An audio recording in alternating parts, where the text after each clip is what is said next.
종종 저에게 이렇게 말씀하시는 교우분들이 있습니다. 목사님, 저는 잘하는 게 아무것도 없습니다. 그냥 교회에 출석만 할 뿐이에요. 교회 일에 뭔가 보탬이 되고 싶으신데 그렇게 할 수 있는 일이 없다는 것입니다. 그때마다 제가 드리는 말씀이 이것입니다. 교회에 출석하는 것만 해도 그것이 하나님의 일을 하는 것입니다. 우리가 가진 큰 오해 중에 하나는요, 내가 뭔가를 잘해야 하나님께서 나를 쓰신다라고 하는 생각입니다. 그것은 대단히 잘못된 생각입니다. 하나님께서 쓰시는 것은 우리의 잘하는 것이 아닙니다. 우리의 믿음을 쓰시는 것이죠. 저는 중고등부 학생들에게 설교를 하면서 코피가 나도록 열심히 공부하라 하는 권면을 자주 합니다. 전교 1등을 하라는 말이 아니에요. 성경 어디에도 내가 전교 1등을 해야 쓴다라고 하나님이 말씀하신 곳이 없습니다. 그런데 왜 코피가 나도록 그렇게 열심히 공부하라고 권면을 하는 걸까요? 그것이 바른 믿음의 반응이기 때문에 그런 거예요. 머리가 돌이어서 웬만한 일에는 망치를 쓰지 않는 학생이 있다고 해봅시다. 자,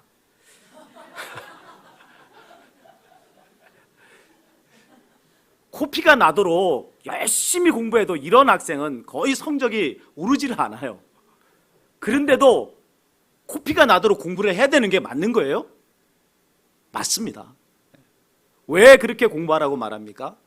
하나님께서 쓰시는 것은 실력이 아니라 성적이 아니라 믿음을 쓰시기 때문에 그런 것입니다.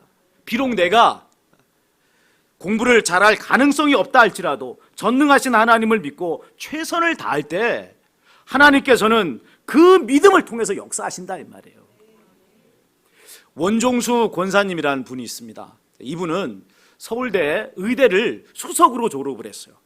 그리고 또 그의 전국 의사고시에서 수석을 한 사람입니다. 이후에 미국으로 건너가서 세계적인 암 전문가로서 지금 활동을 하고 있습니다. 근데 이분이 처음부터 공부를 잘했던 게 아니에요. 고등학교 2학년 때까지만 해도 뒤에서 등수를 세는 것이 훨씬 빨랐다는 거예요. 자, 한 번은 담임 선생님이 시험을 다 치고 났는데 이 원정수 권사님을 불러서 이렇게 말씀을 하시더라는 거예요. 종수야, 내 어머니가 홀어머니고 너는 외아들인데 이렇게 공부를 등한시해서야 되겠니? 봐라, 이게 너의 성적이다. 350등을 했다는 거죠. 400명이 조금 넘는 그 숫자 중에서 350등 했다는 거예요. 그 전에 한 300등 했는데 자기가 보기에는 뭐 그거나 똑같은데 선생님이 심각하게 그렇게 이야기를 하시더라는 거예요. 자, 그러나 그 말이, 선생님의 말이 뭐 그렇게 마음에 와닿지는 않았다는 겁니다. 자, 그러나 그 선생님과 상담을 하고 돌아오는 길에 불현듯이 어떤 마음이 드느냐면, 내가 그래도 하나님을 믿는 하나님의 자녀인데, 명색이 하나님의 자녀인데 이렇게 가지고 하나님을 영화롭게 할 수 있을까? 그런 생각이 들었다는 거예요. 그래서 그날부터 뜻을 정해서 하루에 3시간, 4시간만 잠을 자고 정말 코피가 터지도록 공부를 했다는 것입니다. 자, 마침내 다음번 이제 시험을 치르게 되었어요. 근데 그때 놀라운 일이 일어난 것입니다. 시험지를 받아들었는데 이 머릿속에 교과서가 탁 사진처럼 떠오르면서 이 책장이 착착 넘어가더라는 거예요. 문제를 봤는데 지금 떠오르는 그 책장에는 답이 없어요. 그래서 머리를 딱 흔드니까 머릿속에서 책장이 탁 넘어가면서 그 다음 페이지가 나오더라는 거예요. 거기에 답이 있다는 거예요. 그 뭐 문제 없이 답을 썼을 거 아닙니까? 그 시험의 결과가 어떻게 됐을까요? 전교 5등을 했다는 거예요. 350등 했던 그 학생이 불과 한 2달 사이에 전교 5등으로 뛰어 올라가는 역사가 일어난 것입니다. 그리고 그런 식으로 계속해서 공부할 결과 졸업할 때는 전교 1등으로서 졸업을 했다는 거죠. 기적이 일어난 거 아닙니까? 그러면 서울대 의대는 몇 등으로 입학을 했을까요? 1등을 하지 못하고 2등으로 입학을 했대요. 이유가 있습니다. 다른 것들은 다 책장을 넘기면 답이 나오는데 수학 문제는 답이 안 나오더라는 거예요. 그리고 대부분의 이제 수학 문제는 어떻게 응용해가지고 나오지 않습니까? 그러니까 아무리 머릿속에 책장을 넘겨도 답이 없어서 수학 점수를 30점을 받았대요. 그래서 이 서울대 의대를 2등으로 입학을 한 것입니다. 그러나 대학에 들어가고 나서는 그 부족한 부분도 다 극복을 했다는 것입니다. 여러분, 이 간증에서 우리가 놓쳐서는 안 될 것이 있어요. 뭐를 놓치면 안 될까요? 하루에 3시간, 4시간만 자고 코피가 나도록 열심히 공부한 것, 그것을 놓쳐서는 안 되는 거예요. 여러분, 학창시절에 공부 좀 해봤다고 하시는 분들은 이 원종숙 원사님이 했던 경험, 머릿속으로 책장 넘기는 그 일, 여러분 경험해 봤을 거 아닙니까? 고개를 끄덕이는 분들이 몇 분 계시는데 그랬을 거 아닙니까? 여러분, 이 페이지에 답이 없으면 머리를 까딱하면 그다음 다음 페이지로 넘어간단 말이에요. 그런 일이 일어나요. 책장만 그런 것이 아닙니다. 노트도 머릿속에서 넘길 수 있어요. 그런 점에서 원종숙 원사님에게 일어난 일은 신비롭기 그지없는 그런 일은 아닌 것입니다. 우리가 진짜로 주목해야 될 것은 그동안 공부하지 않고 내놀았던 원종숙 원사가 공부한 뜻을 세우고 하루에 3시간, 4시간만 자면서 열심히 공부했다는 그 사실이에요. 어떻게 그럴 수 있었습니까? 생각해 보세요. 여러분, 그동안 놀았던 아이들이 마음을 다잡고 내가 공부해야겠다라고 각오를 하고 책상에 앉지만은 여러분 얼마 지나지 않아 포기합니다. 왜 그렇죠? 기초가 없어서 어떻게 공부해야 될지를 몰라요. 그동안 너무 놀아가지고 책상에 앉아있는 습관이 들지를 않았습니다. 그러다 보니까 몇 번 시도하다가 에이 나는 안 되나 보다 하고 포기해버리는 거예요. 그런데 여러분, 원종숙 원사는 포기하지 않은 거예요. 뭐 원종숙 원사라고 해서 별 달랐겠습니까? 그도 공부한 습관이 들지 않았습니다. 기초가 닦이지도 않았단 말이에요. 근데 여러분, 그런 상황에서 어떤 일을 한 거죠? 포기하지 않고 그냥 교과서를 통째로 외워버리는 일을 해버린 거예요. 그 능력이 어디에서 온 것입니까? 원종숙 원사님의 믿음을 보시고 하나님께서 일해주신 결과다 이 말이에요. 누구나 3시간, 4시간만 잠자고 공부 열심히 하면 서울대 의대 여러분 수석으로 졸업합니까? 누구나 다 그렇게 할 수 있는 일이에요? 원종숙 원사님의 그 머리가 아주 너무나 특출나서 그런 일이 벌어진 겁니까?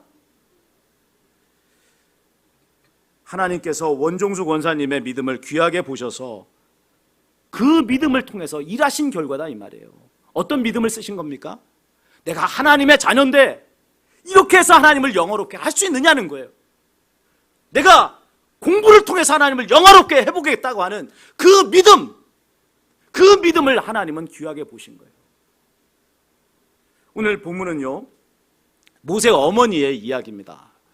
모세가 태어났을 때 그는 죽을 수밖에 없는 운명이었어요. 이 당시에 이 애굽왕 바로는 종살이하는 이스라엘 자손의 인구를 조절하기 위해서 아주 혹독한 인구 조절 정책을 펼쳤습니다. 이스라엘 여자가 이제 남자 아기를 놓으면 그 아기를 가차없이 나일강에 던져놓게 한 것입니다.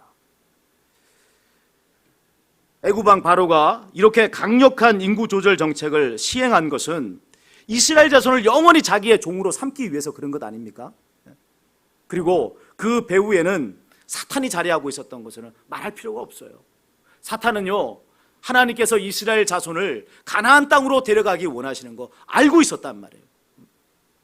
그래서 그는 이스라엘 자손이 영원히 애굽을 떠나지 못하도록 애굽의 종살이가를 할 수밖에 없도록 이 바로의 마음을 충동질을 한 것입니다. 남자 아기들을 계속 죽이면 이스라엘 자손의 수는 증가하지 않을 것 아니에요. 계속해서 애굽이 통제 가능한 숫자를 유지할 수 있단 말이에요. 영원히 종살이를 종으로 부릴 수 있는 그런 환경이 되는 것입니다. 그런 때에 누가 태어났다고요? 누가 태어났습니까? 모세. 그럼 모세는 어떻게 해야 돼요? 나일강에 던져져야 되는 거예요. 죽을 수밖에 없는 운명에 태어난 사람, 바로 이것이 모세였던 것입니다. 다른 선택의 여지가 없습니다. 무슨 능력으로 그렇게 강력한 바로의 권세를 대항할 수 있겠어요? 당시에 수많은 이스라엘의 어머니들은 가슴을 치면서 자기가 낳은 남자아이를 잃고 말았습니다. 얼마간이라도 기르면은 이 가슴이 더 아플 것이기 때문에 태어나자마자 나일강에 던져진 남자 아기들이 대다수였을 것입니다. 그것을 운명으로 밖에는 말할 것이 없잖아요. 뭐라고 이야기하겠어요? 운명이죠, 운명. 그런데 모세의 어머니 요게벳의 반응은 달랐다 이 말입니다.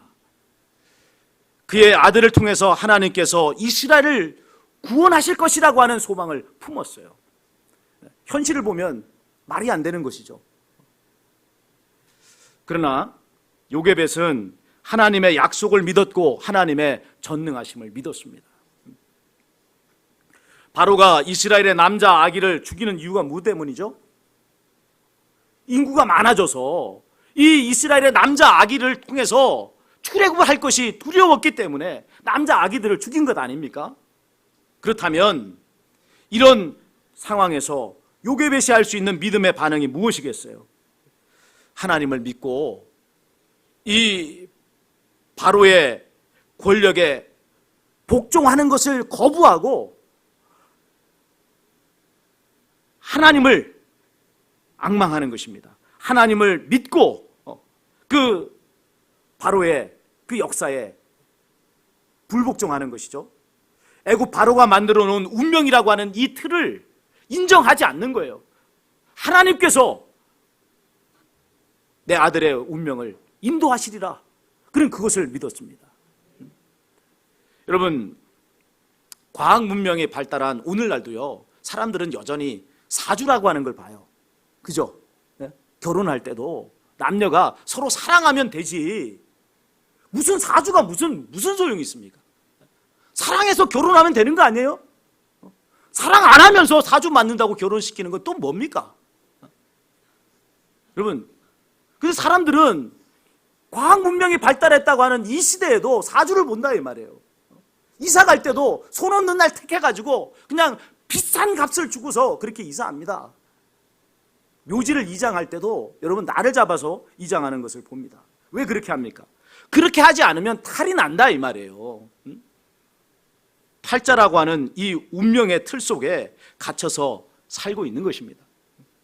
이 운명을 강요하는 자가 누굽니까? 누가 이런 팔자라고 하는 틀을 만들고 그 틀 속에서 사람이 살도록 만드는 거예요? 사탄이 그렇게 하는 것입니다. 사람을 이런 팔자의 운명 속에 가두고서 자기 입맛대로 조정을 합니다. 사람들이 이런 사탄의 굴레에서 벗어나지 못하는 것은요, 하나님을 믿지 않기 때문에 그래요. 하나님을 믿지 않는 사람에게는 여러분 이 사탄의 능력이라고 하는 것은 넘을 수 없는 벽이에요. 무슨 수로 이 사탄의 권세와 능력을 이겨냅니까? 아무런 방법이 없는 것입니다. 그래서 그가 통제하는 대로 살다가 죽을 수밖에 없는 것 아니에요? 이것이 세상 사람들이 말하는 운명인 거예요. 운명. 사탄의 그 팔자라고 하는 틀 속에 갇혀서 사는 것, 그것을 사람들은 좋게 말해서 운명이다 이렇게 표현을 하는 것입니다. 그러나 하나님을 믿는 하나님의 백성에게는요, 사탄은 더 이상 넘을 수 없는 벽이 아닙니다. 도리어 무너뜨려야 버려야 할 그러한 벽인 거예요. 당장 내게 사탄을 이길 수 있는 힘이 없는데 무슨 수로 이 사탄의 벽을 무너뜨립니까? 방법이 있어요. 하나님을 믿는 거예요. 하나님을 믿으면 사탄과 대적할 수 있는 용기가 생겨나고요, 하나님을 믿으면 여러분 사탄의 벽을 무너뜨리는 능력과 길이 열리는 게 되는 것입니다. 요게벳을 한번 봅시다. 만일 요게벳이 모세가 태어난 것을 운명으로 치부해버렸다면 어떻게 했겠어요? 다른 많은 이스라엘의 여인들처럼 가슴을 치면서 피눈물을 흘리면서 자기 아들 이 나일강에 던진 것밖에는 할 수 있는 일이 뭐가 있겠어요? 그것이 모세의 운명 아닙니까? 내가 이때 태어난 것이 너의 운명이다. 하필이면 왜 이런 때에 이스라엘 남자 아기로 태어났니? 그게 여러분 요게벳이 그의 아들에게 해줄 수 있는 말의 전부 아닙니까? 그러나 요게벳은 그렇게 생각하지 않은 것입니다. 그녀에게 남자 아기가 태어난 것은 그 아이를 통해서 하나님께서 이스라엘을 구원하시기 원하신다라고 하는 것으로 해석을 했어요. 이건 여러분 요게벳의 자의적인 믿음이 아닙니다. 자의적인 믿음이 아니라고요. 여러분 한번 2절을 한번 읽어보겠습니다. 출애굽기 2장 2절입니다. 함께 소리내서 읽습니다. 그 여자가 임신하여 아들을 낳으니 그가 잘생긴 것을 보고 석 달 동안 그를 숨겼으나. 아멘. 여기 보면 아들을 낳았는데 그 아들이 잘생겼다는 겁니다. 이게 무슨 말이죠? 고슴도치도 자기 새끼는 예뻐한다는 속담이 있습니다. 그것처럼 이 요게벳의 눈에 그의 아들 모세가 너무 잘나 보였다는 이야기입니까? 그게 아니죠. 지금 잘생겼다라고 하는 이 표현은 하나님 보시기에 좋았다는 거예요. 하나님께서 그를 통해서 특별한 일을 하시기 원하신다고 하는 그 놀라운 계획이 있다는 것을 의미하는 것입니다. 그것을 이 요게벳은 알아본 것이죠. 자, 이것을요 하나님 편에서 진술을 하면 이런 거예요. 하나님께서는 요게벳의 믿음을 아셨어요. 그녀가 모세를 운명으로 치부하며 나일강에 던지지 않을 거라는 사실을 알았습니다. 하나님을 앙망할 거라고 하는 그 믿음을 알았기 때문에 그는 이스라엘을 구원할 구원자로서 모세를 그녀에게 주셨다. 이렇게 말할 수 있는 것입니다. 그러니까 목사님, 이거는 요게벳이나 모세 같은 그런 특별한 사람 이야기 아닙니까? 나 같은 평범한 사람에게는 해당되지 않아요 라고 그렇게 말씀하실 분들이 있을 겁니다. 여러분, 이것이 사탄이 우리 속에 만들어 놓은 불신앙의 덫이고 운명의 틀이라는 것입니다. 내게 필요한 것은요 믿음이에요. 나는 평범한 사람일 뿐이에요. 나는 아무 능력이 없어요. 모세나 요게벳하고는 달라요. 뭐가 다릅니까? 우리가 믿는 하나님은 어제나 오늘이나 영원히 동일하신 분이라는 사실을 믿으시기 바랍니다. 우리의 이 믿음의 도전의 결과는 내가 원하는 대로 되지 않을 수도 있습니다. 누구의 뜻대로 되죠? 하나님의 뜻대로 돼요.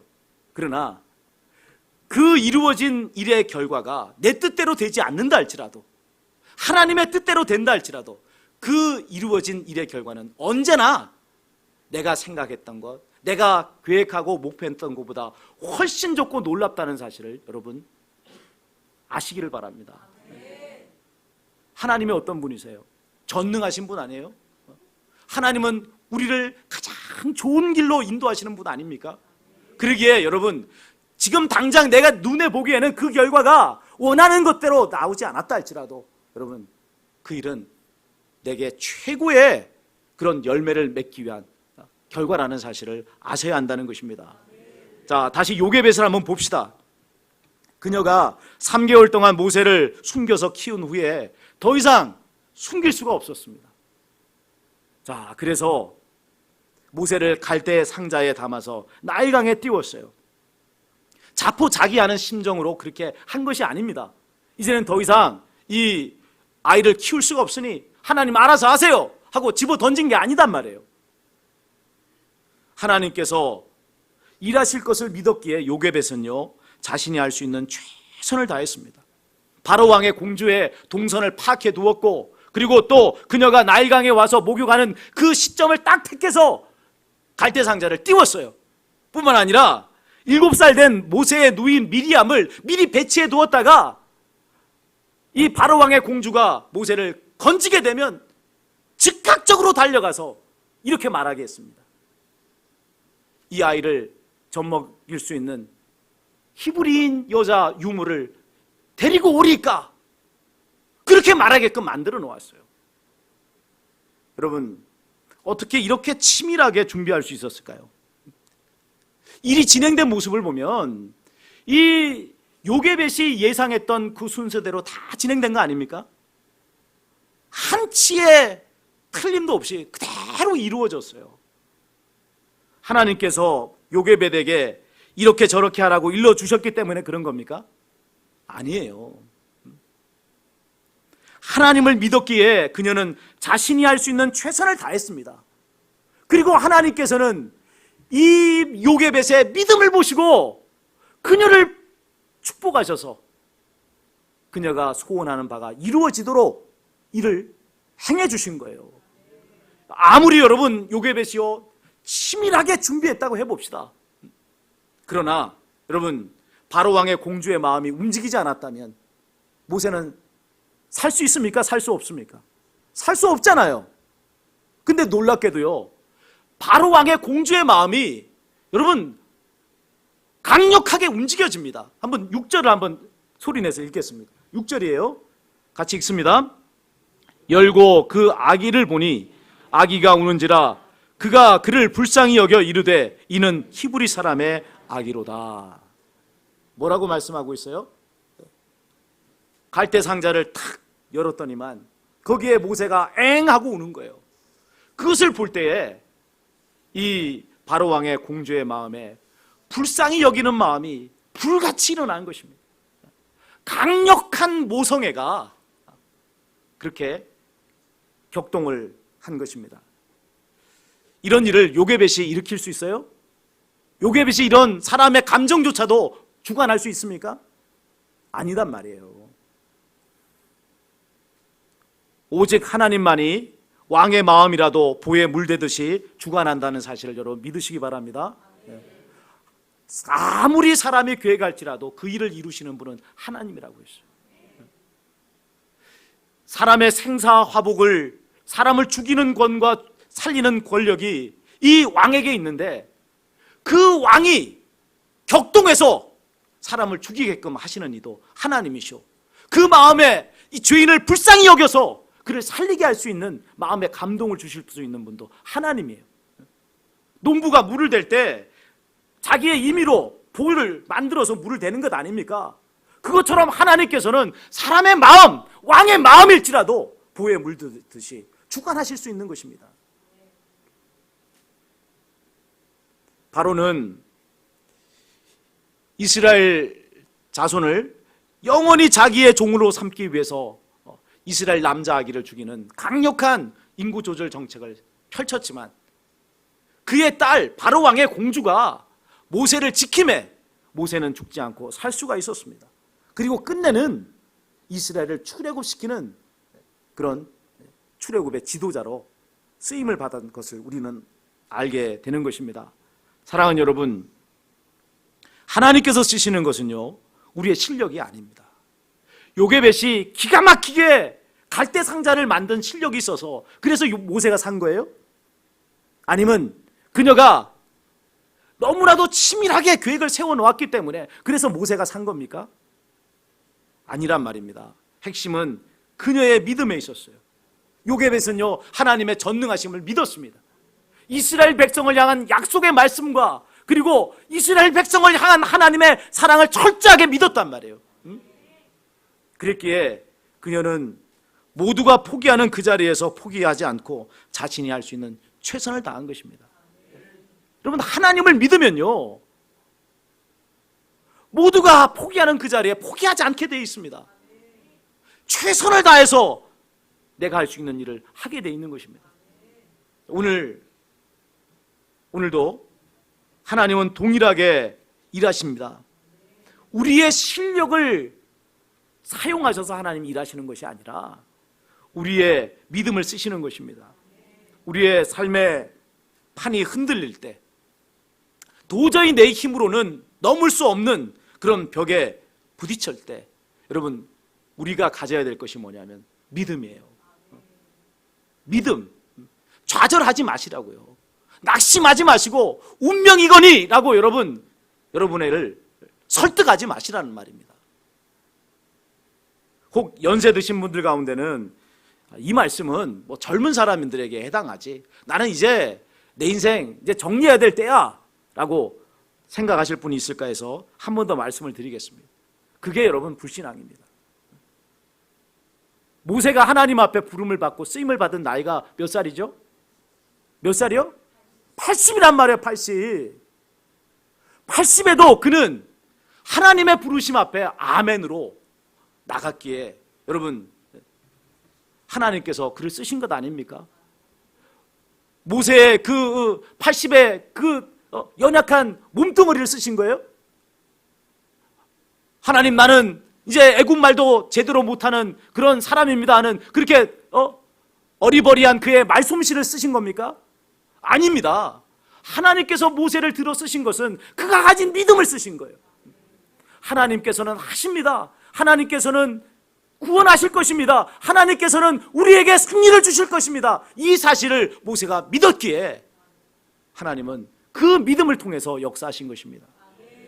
현재 나의 형편이나 능력에 얽매이지 마시고 전능하신 하나님을 믿으시기 바랍니다. 나를 사랑하시는 하나님을 전적으로 신뢰하시기 바랍니다.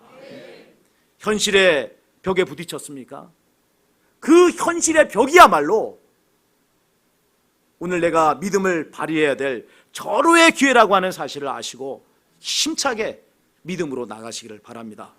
하나님의 구원 역사에 크고 놀랍게 쓰임받는 믿음의 용사들이 다 되실 것입니다.